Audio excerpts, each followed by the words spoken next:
So hello everyone. So today we will discuss about DC-DC converter. So the topic of the today's discussion DC-DC converter. Okay. So we have total two questions. First question is why? Why we want to use DC-DC converter? The second one is what is a DC-DC converter? Okay. So we will go one by one. So first consider why we want DC-DC converter. Suppose we have AC-DC converter that is called rectifier. We have DC to AC converter that is called inverter. So these are convert from one signal to other, that is AC to DC or DC to AC. But what is the need of a DC to DC converter? Because the input is DC, the output we are getting DC. So what is the need of the DC to DC converter? So let's discuss an example. So this is a circuit. Suppose this is a DC voltage of 200 volt. Okay. And here there is one component. So now it is considered as a black box. And this is our load. This is our load L. Okay. So we want a load voltage of 100 volt. So how to achieve this? Input is 200 volt, the load is 100 volt. So how to achieve it?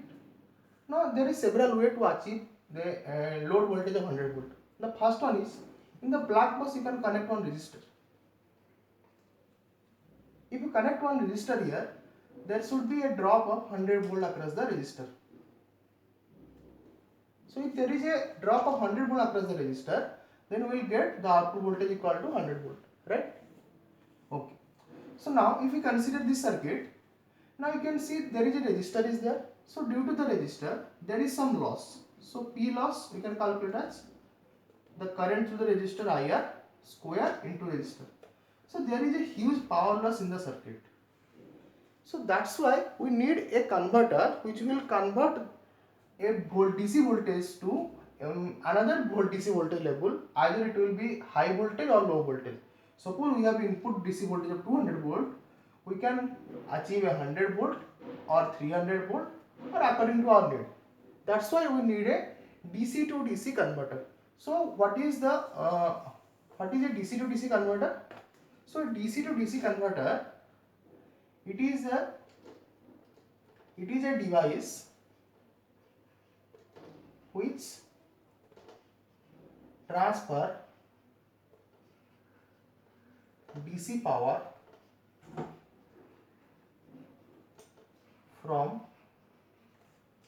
one circuit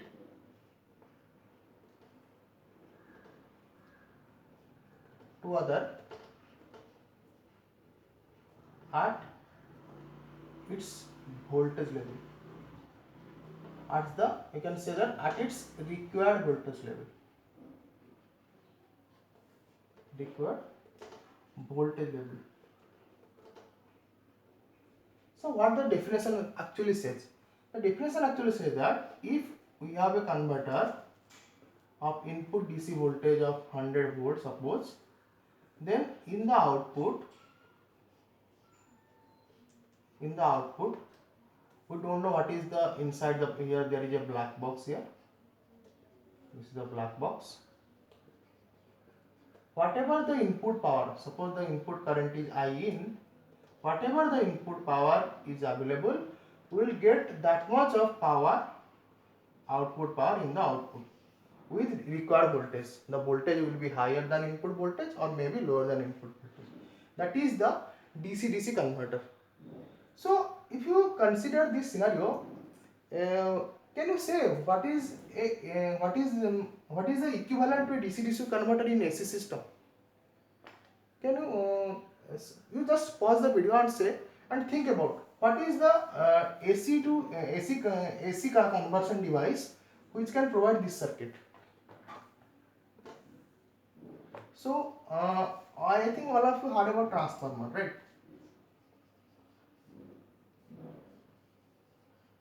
So in the transformer, you know that the input voltage is suppose V and it is a AC system, and in the DC, here there is a load, here there is E1 and here there is E2. So in the transformer, we know that the input kVA, the kVA rating of input side is equal to the kVA rating of output side. That means there is very low loss in the transformer. You can observe that the efficiency is around 90 to 100%. So with a very less loss, we can see there is the input side kVA is equal to output side kVA. In a similar fashion, in the DC-DC converter, we can see input side power should be equal to the output side power with our required voltage level. Here also, according to the turns ratio, the voltage level can be changed, right? So this is a DC to DC converter. Okay. So now we will see a practical scenario where we will use the DC to DC converter circuit, right?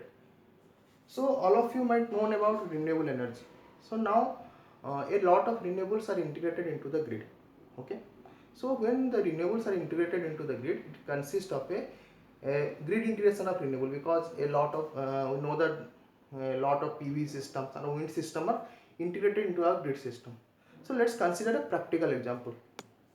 So see, suppose there is a PV, a photovoltaic cell, there is a PV system. So the output of PV is a DC voltage. The output of a PV is DC volt. But you know that in case of a PV, the irradiance is not constant. I mean, always the solar irradiance is not constant. It is always varying. Now it is rainy season. So in rainy season, the solar irradiance is less. In summer, the solar irradiance is more. So we will not get proper proper DC input voltage in the PV. What we will do in the PV? So the input voltage is always varying in nature. So here we have to connect it to the grid. Suppose there is something is there. For now, just say there is something is there. Okay. Now in the output, we have another DC. We will connect it to inverter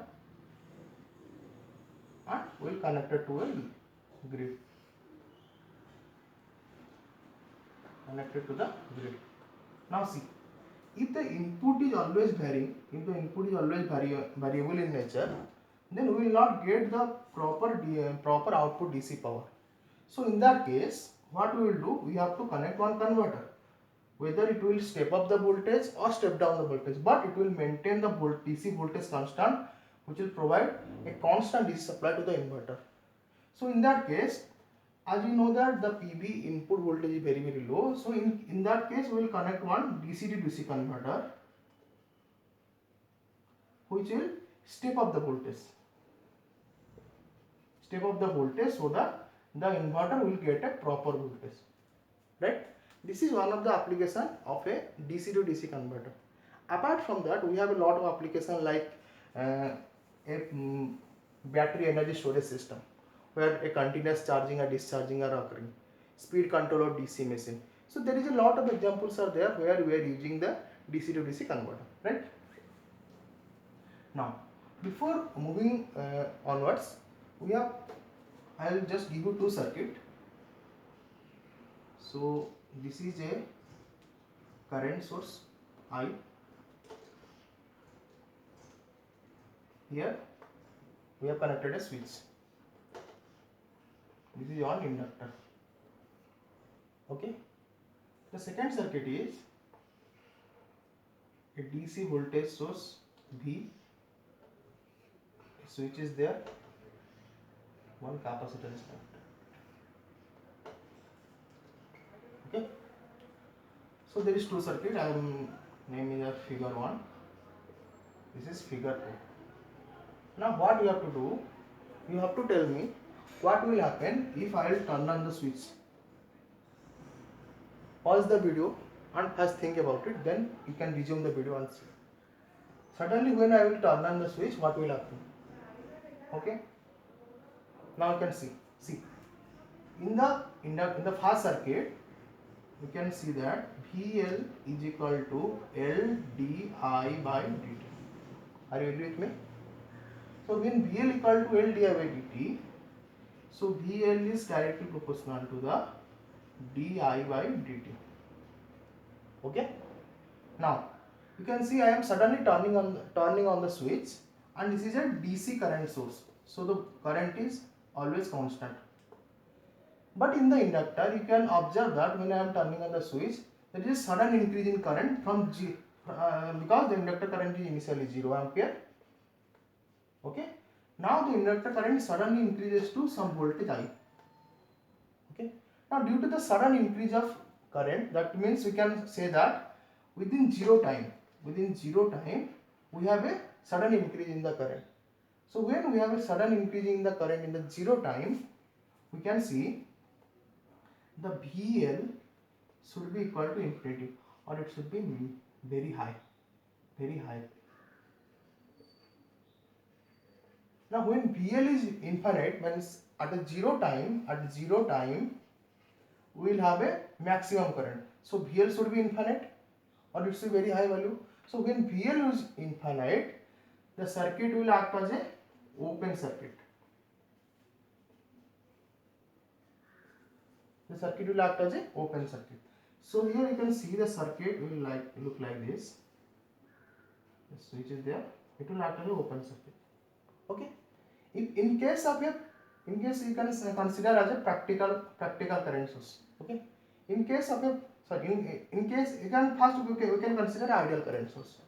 In case of an ideal current source, see the output is open circuited. Okay. The first condition of our DC-DC converter is, that is the rule number 1, that is the current source should not be open circuited. Should not be open circuited. This is the rule number 1 of our D converter. Whenever we are connecting one current source, our current source should not be open circuited. Okay. Suppose here we have a practical current source. So what will happen? There is a very high resistance here. Okay. So which is connected in parallel. So all the current will flow through it, which will cause a very high loss in the resistive path. Right. So to avoid such scenario, the current source should not be open circuited. The same case will happen in the figure number 2. That is, the voltage source is connected parallel with the capacitor. So we can see IC, which is the current through the capacitor, is equal to C dV by dt. So within zero current, because the switch is instantly on, so within zero current, IC equal to IC directly proportional to dV by dt. So within zero time, the current will be maximum. Okay, or you can say that the current IC will be infinite. When IC will be infinite, what will happen? The voltage source, the switch is on, and this will be short circuited. Am I clear or not? So what will happen? The voltage is gets short circuited. So that is our rule number 2, that the voltage source should not be short circuited.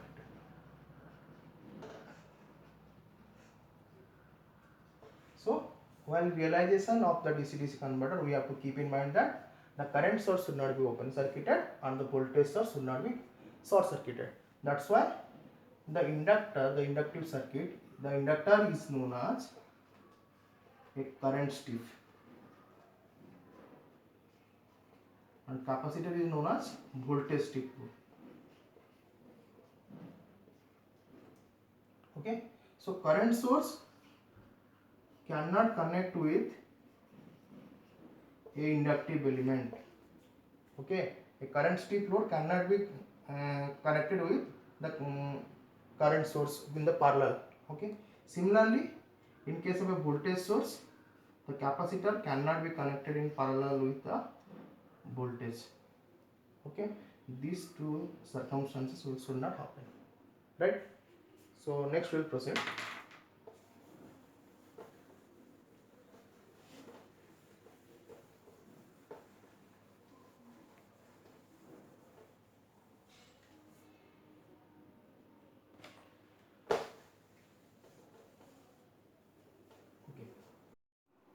So let's discuss the previous example, whatever we have discussed earlier. That is, the input voltage is, let's say, some VDC. Okay. So now there is a black box here.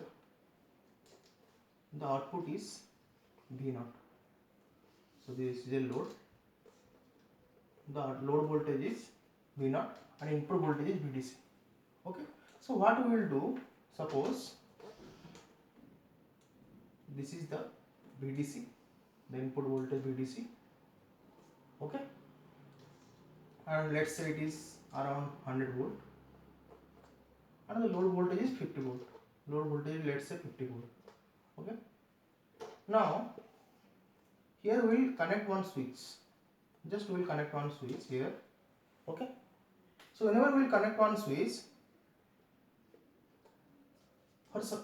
there is a infinite time. So there is a t. This is the time axis t. So for some duration, we will switch on the switch. Okay. Now when we will switch on the switch, the output V0 equal to VDC. For some instance, when we will switch off the switch, the output voltage equal to 0. Okay. Suppose for, let's say, this is 1 second. For 1 second we will switch on the switch, and for 1 second we will switch off the switch. Again we will switch on, again we will switch off. So during switch on, the output voltage V0 equal to VDC, and during switch off the output voltage is 0. Okay. So total is total cycle is you can see the total cycle is 2 seconds. So overall, if you calculate the average voltage V0 average, this is equal to VDC into 1 by 2. That is VDC by 2. So here in this case, we are getting the output voltage V0 equal to VDC by 2. Okay. So what we have to do, we have to connect some switches in the black box. Okay. Now we'll realize what type of switches we have to connect. Okay. So what we have to do in this switch, generally we are using a SPDT switch. That is the single pole double throw. Single pole double throw switch. So the switches look like this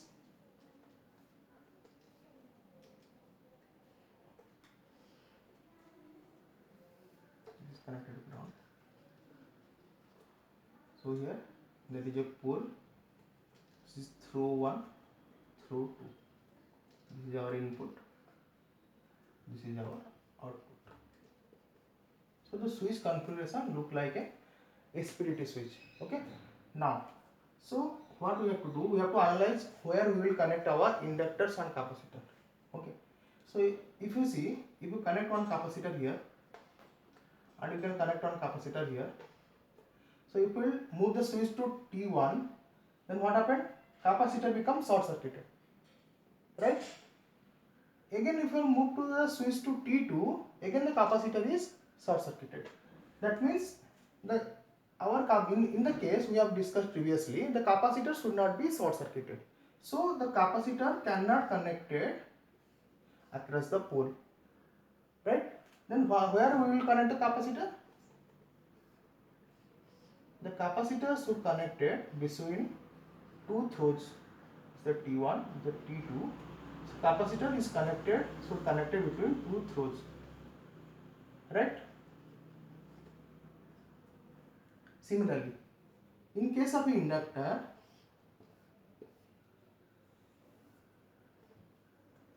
okay. So in case of inductor, if you connect the inductor here, or if you connect the inductor here, you can observe that when switch is thrown to position T1, or suppose switch is thrown to T2, what happens? The circuit is become open circuited. Right? So we don't want this case. Okay, so just cross it. We do not want an inductor to connect in series with the throw. We have to connect the inductor in parallel with the pole. Suppose this is the pole. We have to connect an inductor in series with the pole. Okay, so that the short circuit of inductor should not happen. Sorry, the open circuit of inductor should not be happening.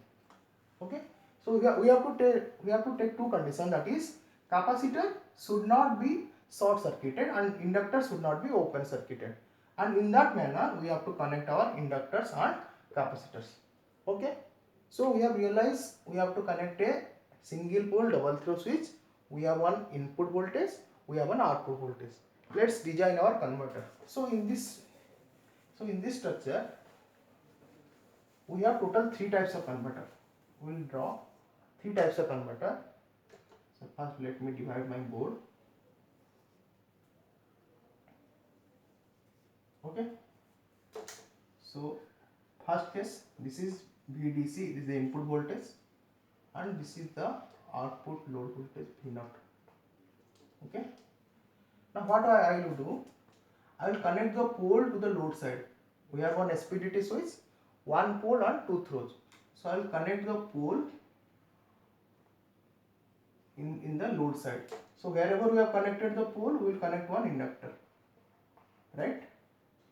Here there is two throws, that is S and another one is S bar. Okay, and we will complete the circuit. And to avoid this, we will connect one capacitor here. Why capacitor is connected? To improve the harmonics or to remove the ripple in the output voltage. Okay, so this is one configuration where we will connect the common point or pole to the load side. Right? In the second scenario, we will see the input, this is the output V0. Here the common is connected to the source side, that is the pole is connected to the source side. So here there is again two throws, S bar, this is the capacitor. Okay, so here we will connect one inductor. So this is the second configuration. In the third configuration, this is the pole is connected to the load side. Here the pole or common point is connected to the source side. In the third configuration, what we will do, this is the input voltage VDC, this is the throw.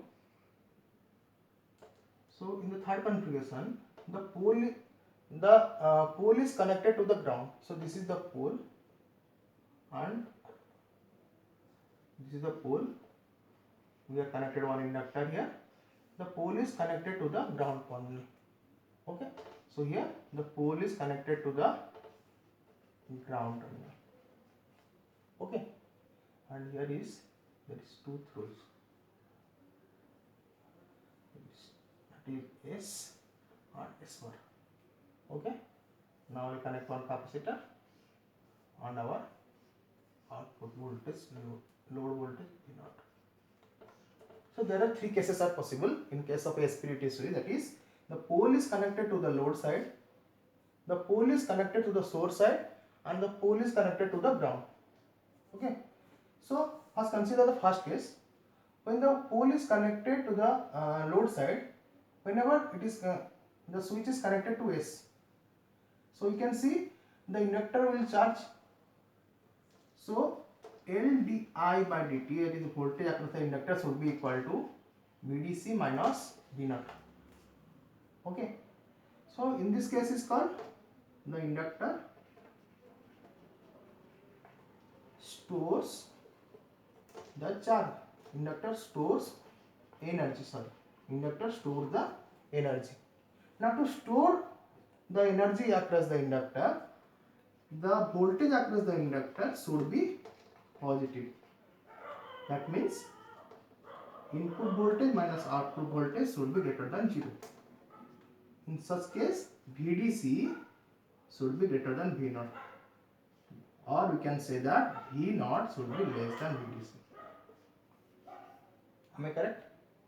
Similarly, when the switch is connected to S dash, the inductor voltage L di by dt should be equal to minus V naught. That means inductor release energy.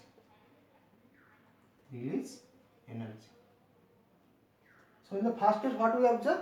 We observe that the output voltage is less than the input voltage.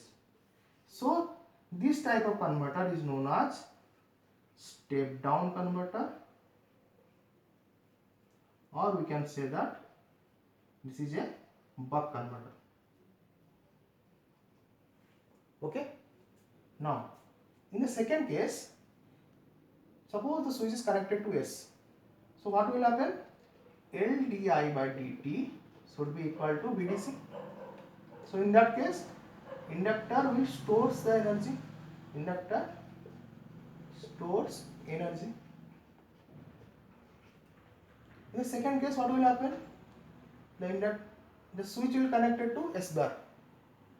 So L di by dt should be equal to VDC minus V naught. Now in the second case, what we will do? Inductor will release its energy. Inductor releases its energy. Are you clear? So whenever the inductor releases energy, in that case the inductor voltage VL should be negative. Okay. So L di by dt should be less than 0. That means VDC minus V naught should be less than 0.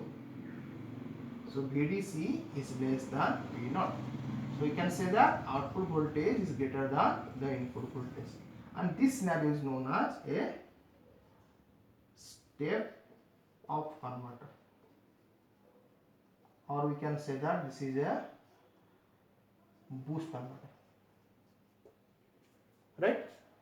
So this is the first one. We have achieved the output voltage less than the input voltage, and here the output voltage is more than the input voltage. Right? Now in the third case, we will see what will happen. So when the switch is thrown to the switch S, when the pole is thrown to the switch S, so what will happen? L di by this is the L, this C. So L di by dt should be equal to VDC. So inductor stores charge.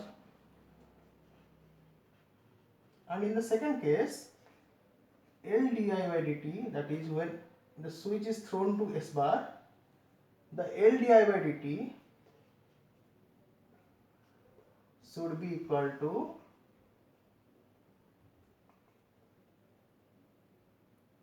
minus V naught. So here you can see why you are writing is minus V naught. See, the current direction is here, that is from this to this. So you can see this is positive. Now in this case, this is positive, this is negative. So it will release this energy. Okay. So L di by dt should be equal to minus V naught. That means inductor will release energy. Here also stores energy. Okay. So in that case, we will not say whether we can achieve either we will step down the voltage or we will step up the voltage. In the third scenario, we will either step down the voltage or step up the voltage. So nextly, I am considering another case.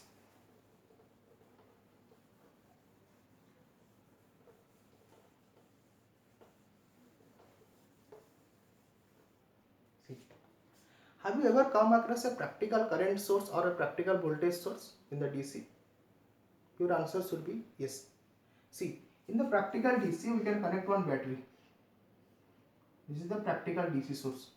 But have you seen about a practical DC current source? There is no such existence of practical DC current source. But we can achieve a practical DC current source by connecting a small inductor across the DC voltage source. This is a representation of a DC current source. a DC voltage source in series with the inductor, and the inductor value is very high, so that the current will be constant. So a practical current source can you achieve by connecting a inductor in series with the DC voltage source. Okay, now we'll see. Now you can see here, see, this is a voltage source VDC, and here you can observe that the output is V naught connected with a inductor. So we can represent as a, this is the switch, this is another switch, suppose you can take this another switch. So here this the circuit can be represented as a current source, right? So this will convert from voltage to current. So this is also known as V to I converter. Okay. Now in the second case, you can see this is the practical, this is the current source. So this can be represented by a current source. Okay. This is the two switches, that is one is, this is S dash and the current source, this is S, this is S dash, and this is the output V naught, because there is no inductor, only the voltage source is there, so you can represent it by a voltage source. So here you can observe there is a I to V conversion, current to voltage conversion. So this is known as I to V converter. Okay, so V to I converter is also known as step down or buck converter. This is called I to V or step up, or this is known as boost converter. In a similar way, you can observe, see, this is the DC voltage source, this is the inductor, and this is the output. This is the output. Okay, so how we will represent this? This is the VDC. Okay, this is one switch. This is the inductor. So in inductor we can represent it as a current source. Again, this is another switch. Suppose this is S. This is S bar. This is the output voltage. This is the V naught. Okay. So what in this circuit what will happen? First V to I conversion, then I to V converter. Means when the switch S is on, voltage is converted to current. Then when a S bar is on, current is converted to voltage. So first V to I converter, then I to V converter. So this is known as the V to I and I to V. V to I converter is called buck converter, and I to V conversion is known as boost converter. So this circuit is called buck boost converter.